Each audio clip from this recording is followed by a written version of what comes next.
Mi vecino. Este cuento fue publicado por primera vez en un libro cooperativo allá por el año 2005 o 2006 y después también ha sido publicado en las redes sociales.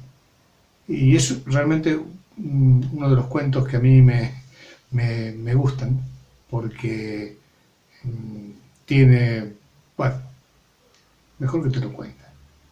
Te cuento. En cuanto me sea posible, ajustaré cuentas contigo.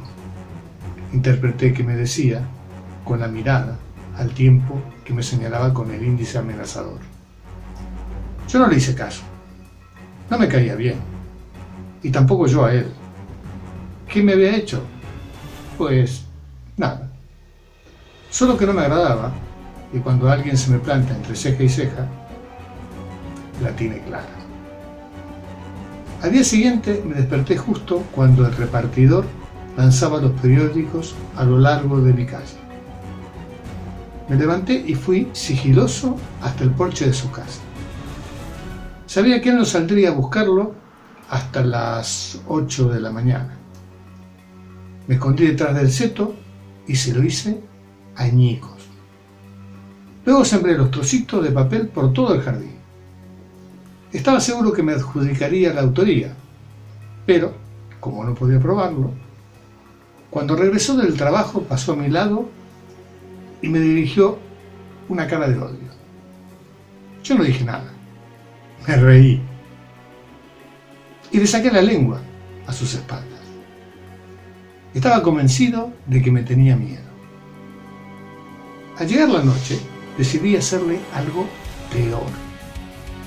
Elegí el cantero con flores que hay a un costado de la entrada y, amparado por la penumbra, hice mis necesidades fisiológicas allí. Disfruté horrores al pensar que el macizo plantado con sumo cuidado estaba ubicado justo debajo de la ventana de su habitación y que olería mis excrementos durante toda la noche. Por la mañana vino a quejarse y a amenazarnos. Yo miré con mi mejor cara de inocencia y di a entender que no sabía de qué hablaba. Por las dudas, y como se lo veía al borde de un ataque de nervios, fuimos hasta la comisaría. Pusimos una denuncia por amenazas. El comisario nos informó que solo podía llamarlo y advertirle, lo que nos pareció razonable. Dejé pasar unos días y mientras tanto pensé en qué nueva maldad podría hacerlo. Comenzaba el verano y llegó a casa de mi vecino una furgoneta. Descendieron 4 operarios y uno, que parecía el jefe, desenrolló un plano. Cuando vi lo que hacían, supe que volvería a actuar. Los trabajadores enterraron metros y metros de tubo plástico de color negro. Me fascina el negro. Conectaron boquillas equidistantes unas de otras en todo el perímetro. Volvieron a colocar los panes de césped que habían quitado y probaron el sistema.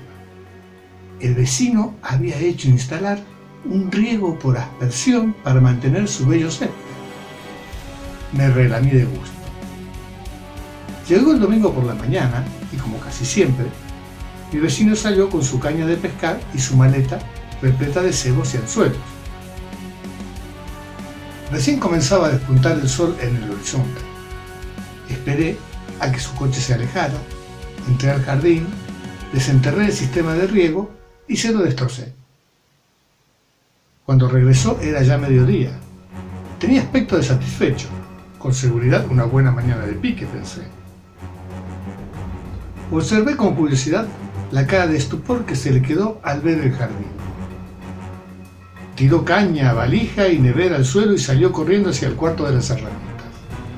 Regresó casi al instante con un carpidor de mano y me encargó. Yo esperé a que levantara el brazo para asestarme el golpe, entonces di un salto, lo tiré al suelo y lo cogí por el cuello. Por suerte Enrique llegó a tiempo para impedir que lo matara. Mi vecino puso la casa en venta y se mudó. Ahora Enrique mi amo, me coloca un bozal para salir a la calle. Es lo que tiene de malo ser un perro con carácter. Hasta la próxima.